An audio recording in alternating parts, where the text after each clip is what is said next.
역사적인 첫 등청의 그날, 남편이 민관식 국회의장 대리, 이영섭 대법원장, 합참의장, 3군 참모총장, 연합사 부사령관, 3군 사령관, 마리오 크레마 주한 외교사절단장, 조지타운 대학 전략문제연구소 사무총장 레이 클라인 박사, 웨스팅하우스 로버트 커비 회장과 그 일행 등을 서재에서 접견하고 오후엔 청와대 대접견실에서 김경원 비서실장과 정동우 경호실장, 김병훈 의전수석, 이웅희 공보수석에 대한 임명장을 수여하는 동안 나는 전석영 총무비서관으로부터 청와대 시설들에 대한 전반적인 브리핑을 받고 청와대 본관 2층으로 가 이삿짐 정리를 하느라 여념이 없었다.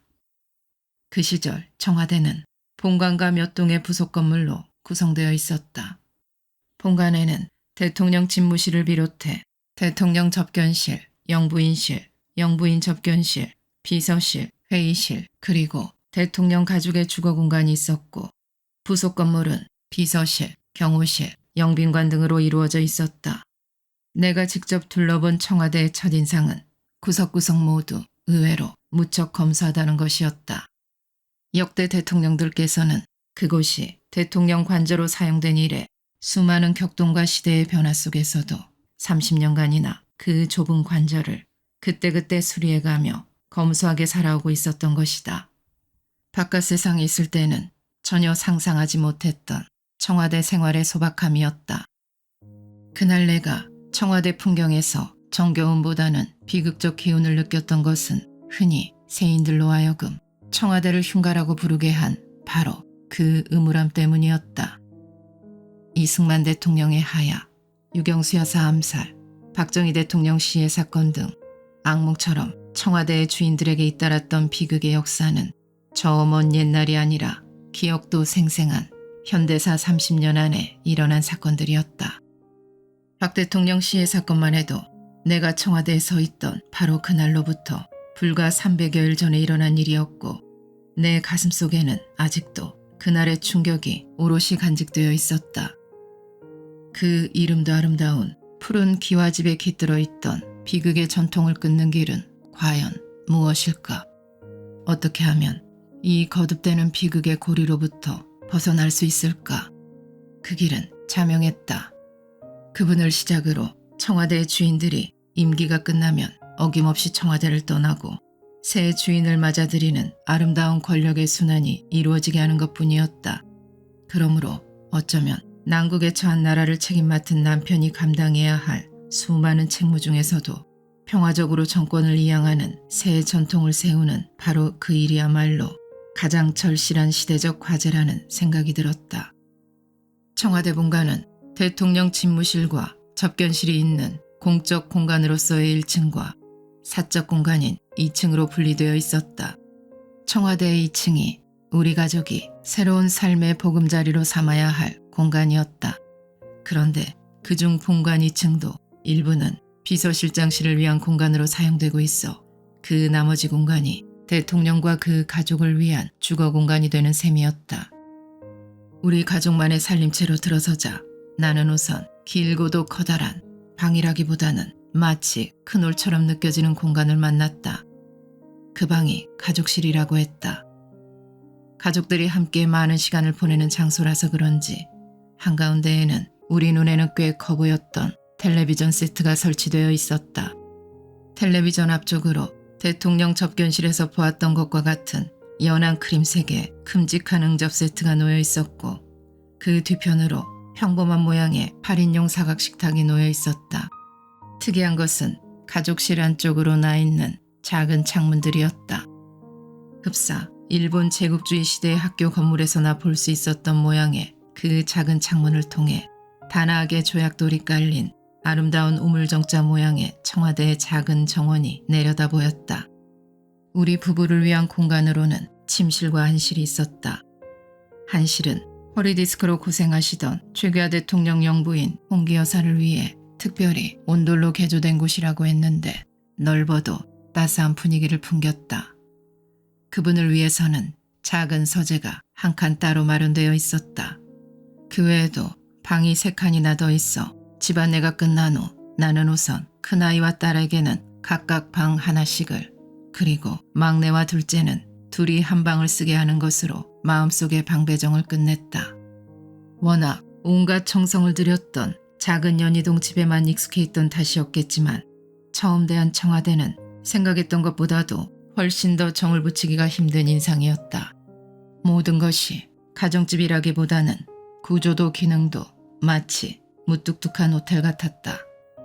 방마다 천정은 왜 또 그리도 높고 썰렁한지 몹시 휑한 느낌이었고 호텔방 같은 구조의 붙박이장이나 화장실마저도 도무지 친근감이 들지 않는 몹시 생경스러운 것이었다. 또 혼자 걸으면 그 후로도 오랫동안 무섬증이 들던 어둡고 긴 복도까지 그곳이 도무지 다정한 살림집이라는 느낌이 들지 않게 했다. 아이들 방을 둘러본 후 길고 어두운 복도를 돌고 돌아 침실로 돌아오자 연희동 집에 두고 온 살림살이들이 간절하도록 그리웠다. 돌이켜보면 참 어이없는 일이었지만 불과 얼마 후면 청와대에 들어와 살게 될 줄은 까맣게 모른 채 벼르고 별러 결혼 후 처음으로 제대로 모양을 갖춘 찬장과 식탁, 응접 세트를 장만했었다. 그 가구들이 들어오던 날 나는 너무나 흥분이 돼서 아이들과 함께 닦고 만지며 얼마나 좋아했었는지 모른다. 그중 등나무 응접 세트는 훗날 딸 효선의 혼수로 쓰여 그래도 큰 위안이 되었다. 그 응접 세트를 마련하기까지 쏟은 엄마의 정성을 알고 있는 딸아이의 고마운 마음씀이었다. 나머지 찬장과 식탁은 퇴임 후 연희동 집에서 지금도 사용해오고 있다. 물론 세월이 지나자 그 가구들에게선 처음 구입할 때 나를 사로잡았던 멋도 감격도 사라져버렸지만 그래도 추억의 물건이어서 두고두고 소중한 것이었다. 청와대에 들어온 후에도 난 이따금 난생 처음 올바로 마련해본 그러나 제 손때도 묻히지 못하고 옛집에 두고 와야만 했던 그 가구들을 자주 그리워하곤 했었다. 방배정에 따라 짐을 정리하고 있을 때 아이들이 돌아왔다. 아침에 연희동 집에서 학교로 등교했다가 오후에 곧장 청와대로 귀가한 것이다. 제국은 연세대 경영학과 2학년, 효선은 창덕여고 3학년, 재용은 한성고교 1학년, 터울 늦은 막내 제만은 경기초등학교 3학년이었다. 말없이 내 곁에서 짐 정리를 돕던 아이들이 각자 자기들 방과 주변을 둘러보고 와서 왠지 방이 휑하고 무섭다고 말했다. 순간 나는 뭐라고 대답할 말을 찾지 못해 난감했다. 나도 똑같이 느끼고 있었으니 아이들을 안심시켜줄 말이 생각날 리 없었다.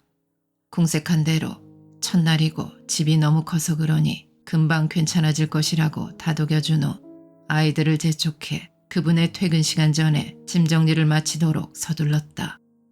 얼마 후 인터폰이 울리면서 낯선 목소리가 흘러나왔다.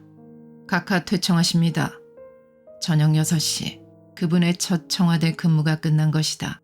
하지만 관례상 퇴청이라고 불러도 사실 대통령의 퇴근길은 집무실 옆 스묵한 정도의 계단을 걸어 2층으로 올라오는 짧은 귀로였다. 청와대에서의 첫 근무를 끝낸 남편은 조금은 피로하고 상기된 모습이었다. 도무지 하루가 어떻게 지나갔는지 모르겠소. 그것이 청와대 첫 퇴근 후 남편의 일성이었다. 그날 우리 온 가족은 연희동 집이 아닌 청와대 2층 계단 앞 문간에 나란히 선 채 청와대 1층으로부터 첫 퇴근을 하는 가장을 그렇게 맞이하고 있었다. 얼굴 가득 쏟아지는 남편의 미소가 청와대 입주 제1일을 맞아 긴장된 우리를 안심시키고 있었다. 우리는 모두 가족실 식탁에 모여 앉아 청와대에서의 첫 식사 시간을 맞았다. 생소하기 짝이 없는 식탁에 마치 행사라도 치르듯 모두 마주 앉으니 식구들끼리인데도 왠지 몸이 경직되는 것만 같았다. 곧 나비 넥타이 정장에 이름표를 가슴에 단 직원 한 분이 들어와 음식을 날라오고 물을 따라주며 식사 시종을 들기 시작했다. 고급 식당에서나 경험할 수 있는 격식을 갖추었지만 어쩐지 우리에겐 부자연스런 식사였다. 너무 어색하고 긴장이 되는 분위기. 청와대라는 새 보금자리에서의 우리 가족의 생활은 그렇게 시작되었다. 저녁 식사가 끝났을 때 남편은 우리에게 청와대 경내 구경을 하자는 제안을 했다. 청와대의 엄숙함에 잔뜩 긴장했던 아이들은 대환영이었다. 아이들 손을 잡고 별관 뒤편에 나 있는 별도 출입구를 통해 밖으로 나가면서 나는 청와대 시설이 구석구석까지 얼마나 가족들이 생활하기에는 불편하게 되어 있는지 목격하고 다시 한번 놀라고 말았다. 청와대 본관 입구는 대통령의 공식 직무를 위한 출입구여서 가족들을 위한 출입구는 뒤쪽에 따로 나 있었다. 그런데 뒷계단을 통해 직접 내려가 보니 그 가족용 출입구라는 것이 겨우 한 사람 정도 통과할 수 있는 비좁은 통로인데다 주방을 옆에 끼고 지나가게 되어 있었다. 그러니 주방에서 일하는 직원들은 우리 가족이 드나드는 것을 모두 볼 수 있도록 되어 있어 분리되는 가족들의 사생활을 지켜주기 위한 배려 같은 것은 전혀 보이지 않았다. 게다가 계단에는 대통령 가족의 경우를 위한 셔터문까지 설치되어 있어서 밤 10시만 되면 셔터문이 닫혀 본관 2층은 외부로부터 완전히 차단되어 있었다. 그것을 보자 아이들은 이유를 제기했다. 어떻게 밤 10시가 통행금지 시간이 될 수 있느냐는 것이었다. 사실 대학생 자녀가 있는 집에서 그런 부자유한 구조는 어려움이 따를 수밖에 없었다. 실제로 이 셔터문은 이후 계속 아이들의 불평거리로 남아 있었다. 처음에는 주로 이미 대학생이던 제국이 또 그 이후에는 각각 대학생이 되면서 효성과 재용이 말 못할 많은 불편을 겪어야만 했다. 오전에는 워낙 긴장하고 있던 탓에 잘 느끼지 못했는데 해당 앞빛 석양 속에 다시 바라다 본 청와대는 본관의 뒷모습까지도 왠지 어둡고 우울한 기운이 느껴졌다. 특히 눈길을 끌었던 것은 옥상에 설치된 방충망같이 생긴 철조망이었다. 그 구조물을 가장 먼저 발견한 것은 초등학교 3학년이던 제만이었다. 그분은 북한의 게릴라들이 투입될 것에 대비해 설치해 놓은 방어용 장애물이라고 설명해 주었다. 이건 집이 아니라 마치 하나의 요새군요. 깜짝 놀란 아이들이 혀를 찾고 나도 역시 내심 놀라고 말았다. 세상은 휴전이란 이름 아래 이미 전쟁을 잊은 지 거의 30년인데 시내 한복판에 있는 청와대는 지금도 적의 침입과 도발을 가상해 외로운 요새가 되어 철저히 격리된 채 살아가고 있었다. 일과 시간이 지난 뒤여서 경호요원들의 차림새도 전투복으로 바뀌어 있었다. 여기저기에 배치된 곳곳의 초소에서 완전 무장을 하고 부동자세로 서 있던 경호요원들은 대통령이 지나가며 지휘관 시절처럼 수고가 많네 하며 격려를 하면 무거운 군화 소리와 받들어총 자세를 만들며 동시에 큰 목소리로 근무 중 이상무를 외쳐 우리는 그때마다 깜짝 놀라곤 했다. 그러나 청와대의 삼엄한 분위기가 낯설기만 해서 왠지 주눅이 들었던 우리와는 달리 평생을 군에서 지휘관 생활을 해온 남편은 처음 보는 경호원들에게서도 마치 예전의 부하장병에게서와 똑같은 애정이 느껴지는지 몹시도 편안한 모습이었다. 사실 청와대 생활 내내 나와 아이들이 치러내야 했던 어려움 중 하나는 바로 경내 어디를 가나 마주쳐야 했던 수많은 경호요원들이었다. 운동을 할 때도 심지어 아이들이 잔디밭에서 잠시 공을 찰 때도 경호요원들은 항상 근무 자세로 우리 주위에 배치되어 있었다. 그때마다 우리 가족은 그분 가르침대로 만날 때마다 매번 수고하십니다 인사를 했다. 그러나 누군가로부터 줄곧 경호를 받고 있다는 그 현실이 쑥스럽고 불편해 아무리 애를 써도 도무지 익숙해지질 않는 것이었다. 본관 뒤편에서 숲속을 통해 나 있는 돌길을 따라 내려가니 청와대 후원으로 통하는 골짜기가 하나 있었다. 그곳까지의 청와대 인상과는 달리 아주 아름답고 청정한 느낌을 주는 골짜기였다.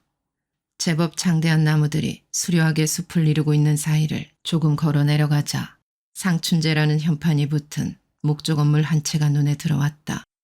상춘제 앞에 녹지원이라는 이름의 넓은 잔디밭이 시원하게 펼쳐져 있어 아이들의 탄성을 자아냈다. 한껏 나이 먹은 노령의 한 그루 소나무가 한가운데에 멋진 자태로 서 있는 녹지원 동쪽으로는 낭만적인 실개천이 흘렀고 작은 새장들도 세워져 있었다. 상춘제와 녹지원 주변이 주는 아름다움과 그곳의 저녁이 뿜어내는 청량함이 하루 종일 불안과 긴장, 낯섦과 위축감으로 굳어졌던 식구들의 마음을 위로해 주었다. 그제서야 아이들은 잔디밭을 가로질러 새장의 새들과 개천의 잉어를 따라다니며 우리의 새 거주지 청와대와 비로소 상견례하고 있었다. 낯선 것들을 눈에 익히느라 분주했던 청와대에서의 그 첫날은 늦은 밤까지도 또 하나의 추억이 있었다. 그날 밤 피로에도 불구하고 밤늦게까지 잠을 이루지 못하던 그분과 나는 아직은 아늑한 느낌이라고는 전혀 없는 침실에서 이런저런 이야기를 나누고 있었다. 그런데 밤이 깊어지자 아이들이 하나씩 우리를 찾아왔다. 가장 먼저 막내가 방문을 똑똑 두드리며 들어서자 재용이 겸연적인 웃음과 함께 뒤에서 나타났고 얼마 지나자 혼자 뚝 떨어진 방에 있던 효선이 슬그머니 찾아와 이불 속으로 기어들어왔다. 무섭고 불안하기는 마찬가지인데도 장남은 대학생이라고 억지로 참고 있는 것 같아 인터폰을 해보니 역시 아직 자지 않고 있다는 것이었다. 소리를 쳐도 들을 수 없이 넓은 청와대 안채에서는 아이들을 부르는 것도 인터폰을 사용해야 했고 그것도 우리가 익숙해지는데 시간이 오래 걸린 일 중 하나였다. 그렇게 해서 한밤중에 온 가족이 다 모이자 남편은 우리를 이끌고 가족실로 나갔다. 중요한 일이 있을 때마다 아이들을 모아놓고 세상에 대한 이야기, 살아가는 데 필요한 이야기들을 해주는 원칙을 갖고 있는 그이로서 청와대에서의 첫 밤을 맞이해 해주고 싶은 이야기가 없을 리 없었다. 온 가족이 가족실로 나가 그이를 중심으로 소파와 바닥에 자리를 잡고 앉자 그이는 만감이 교차하는 음성으로 아이들을 향해 입을 열었다. 연희동 집을 떠나오던 날 밤에도 너희들에게 말한 바 있지만 나는 임기가 끝나면 반드시 집으로 돌아간다. 그 일이 생각처럼 쉽지 않기 때문에 전임자들이 해내지 못했을지도 모른다는 생각을 하면 두렵기도 하다. 하지만 우리나라가 괄목할 만한 경제 성장을 이루어냈으면서도 정치적으로는 후진국이라는 소리를 듣고 있다는 점을 생각할 때 나는 반드시 새로운 전통을 수립해놓고 나가야 한다는 사명감을 느끼고 있는 것이다. 그러면서 그이는 최 대통령이 기라성 같은 인재들을 다 놓아두고 여러모로 부족한 자신에게 대통령직을 맡긴 깊은 뜻을 생각해서라도 반드시 기대에 부응해야 한다고 했다. 대통령 취임을 앞두고 끝없이 다짐과 각오를 반복하는 남편을 보면서 나는 남편의 대통령직 수행은 그 다짐과 노력만으로도 성공을 보장받을 수 있으리라는 생각을 했다. 과연 열심은 무적일까? 세상사란 얼마나 자주 예기치 못한 예외와 의외의 사건을 만나 좌초하곤 하는가.